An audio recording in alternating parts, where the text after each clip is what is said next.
Now, y'all, I made the decision to approach the show. And now I don't know how I feel about it. I feel like I'm having second thoughts, but you guys let me know if at any point throughout this video, this is something you guys really want to talk about this series, because we know that they drag them. I am back to talk 90 Day Fiance before the 90 days, honey, because season 7 just premiered over the weekend. And,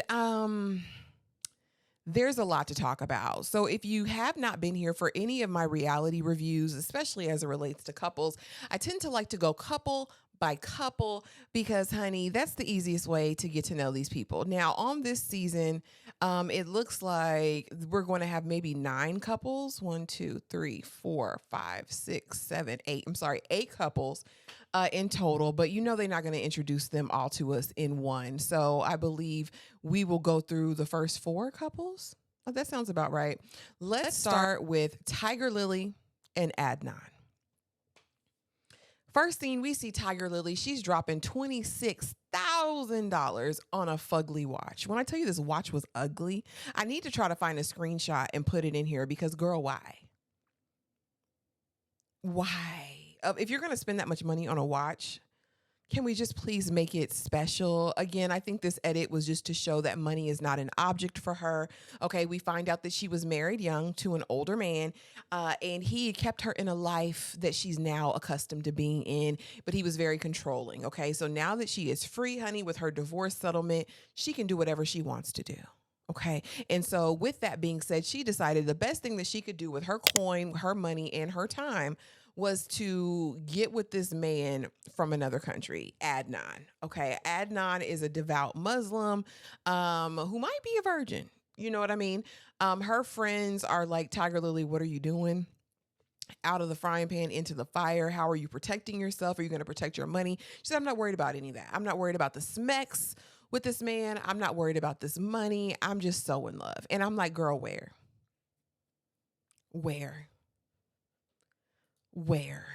And what really grinds my gears about the whole concept of the 90 Day Fiance is when you have these people that are, you know, intentionally going out of their way to meet these people that are out of this country and have no respect for their culture.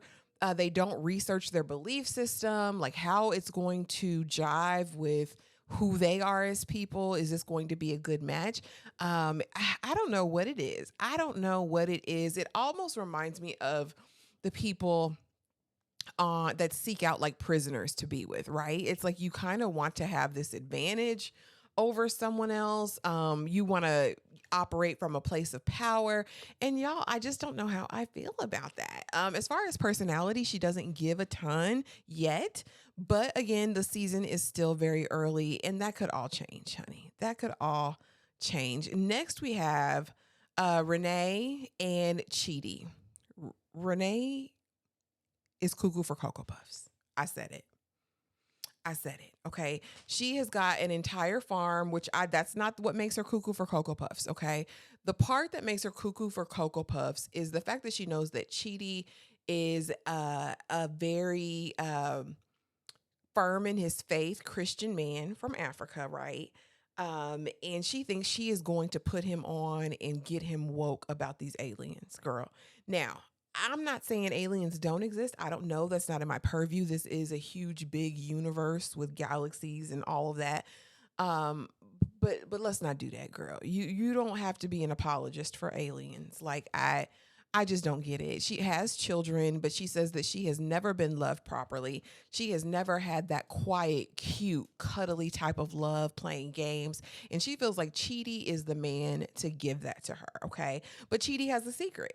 Chidi had a secret that he was not forthcoming about, which was the fact that he is completely blind. And we learn his story when we go. He lives in Lagos, Nigeria with his sister and her husband, the family. He don't pay no bills. He don't have no job. Okay. And so my thing is, how do we think that this is going to work long term? You going to bring him over here and he's going to work for you, Renee? Like, I need it to make sense for me. And so we find out his story about how he became blind. And apparently when he was 17, an apple fell out of a tree and hit him in one eye. Okay. Messing up the vision there. It was a bloody mess. Okay. Then because he couldn't see in the one eye, he has an accident with a desk and it takes the other eye. I mean, the worst possible luck. And when we meet him, he's literally playing soccer, and they're all blind playing soccer. I never have seen it before. I don't know if I'll ever see that again, but it was very interesting. Okay. He is a very devout Christian man. He does not want to have sex before marriage. He's not going for it. She wants that D. She wants that D. She does. Again, she is so excited. They have been dating for 5 years, and she feels as though this is the love of her life. When she gets over there, she is going to get her man. And my thing is, he don't have a job. He don't have a place of his own.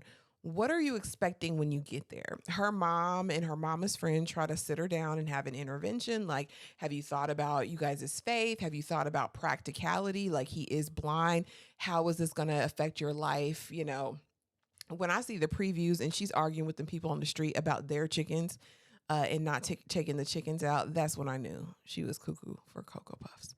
Let's see. Oh, maybe we only met 3. No. Let's see the other couple. My guy. Okay. Brian and Ingrid. Now, Brian is a old school player from the Himalayas. Okay. But he is a paraplegic, meaning he doesn't have the use of his 4 limbs fully, but he does have them partially. Like, he still has movement, partially in his legs and in his hands. They just don't work like, a fully able person's hands and feet do, honey. But that don't stop him from nothing. We learn a lot about quadriplegics in this because he is on a team. He was in, I believe, the Paralympics or the Special Olympics. He's very active and he currently coaches. He lives on his own. Listen, self-sufficient. I believe he's also like a Uber driver. He's out here getting it. And when he was playing sports and coaching and all of that, he got to tour abroad. And Brazil was one of his favorite places ever. And he has a long history, honey, of dating the Brazilian ladies. He's not turning down nothing but his collar over there, okay? Pulling them left and right. He's even been married, okay? And he is a handsome guy. We find out that he was actually paralyzed during a carjacking when he was a teenager in the hood, okay? And he says that there's more to the story, and we don't know the full story yet. And I want to know, was he gangbanging? Was you in that thug life, sir? What was going on? And so we meet, and then he's with Ingrid. And apparently Ingrid hasn't told anybody about his condition. He says he doesn't know why she's hiding that. Is she embarrassed? What's her motivation? I don't know. I will say this season has the most interesting looking people that I've seen on the 90 Day Fiancé in a very long time. And we'll just watch and see what happens with this relationship. He seems super stoked. He's excited. But again, there is a huge age difference between these two. I think he said 20-year difference. I don't know. When your partner is 20 years younger than you and that 20-year difference puts them in their early 20s, that makes me nervous because, again, I feel like, what's your motivation? What's your motivation in this? I just don't know. And then, honey, for our final couple that we met, Loren and Faith. Loren is a diabolical, gross character. And not even a character. I guess this is him in real life. But whoever he's portraying, a nasty piece of work, if you ask me. I don't like it. I don't like it one bit. So he is, I believe he lives in Vegas and he is the drag queen assistant. He picks up the money, honey. He picks up the money, but for all intents and purposes, he is homeless. He's virtually jobless. He's got his ex-girlfriend paying his bills, buying rings, doing all of the things. And I just don't know how he's getting away with this. He says that Faith is his perfect lady boy, okay, over in the Philippines. He has this thing where he was growing up. They ostracized him because they felt like he was gay. And he doesn't deem himself as gay. He says that he is... child, can I find it? What was it? Transgender attracted, not transsexual, whatever. He says that he likes trans women that have not had bottom surgery yet. And he said that a girl peen is different than a man peen. Okay.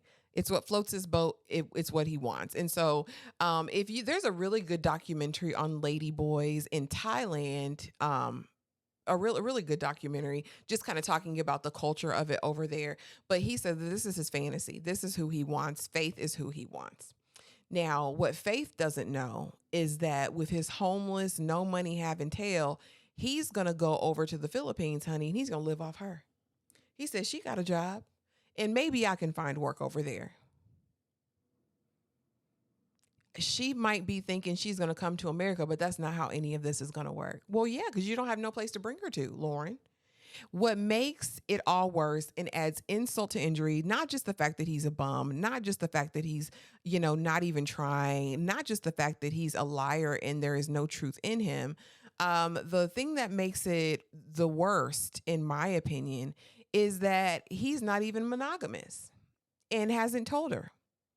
So she thinks she's locked in with this man and he's still seeing and doing whatever he wants to do. Loren gives usury. And I don't like that. I want Faith to run for the hills, y'all, because I think it's just going to bring heartbreak and devastation, in my opinion, y'all. But those are the first 4 couples that we met in episode 1. Drop it in the comments. Let me know who is your favorite couple and who is your least favorite couple. I would love to talk about it. And if you like this video and if you want more of these recaps and reviews of the episodes, let me know. Drop it in the comments. Please be sure to like, comment, and subscribe. And I will see y'all in the next video. Thank you for watching and have a good one.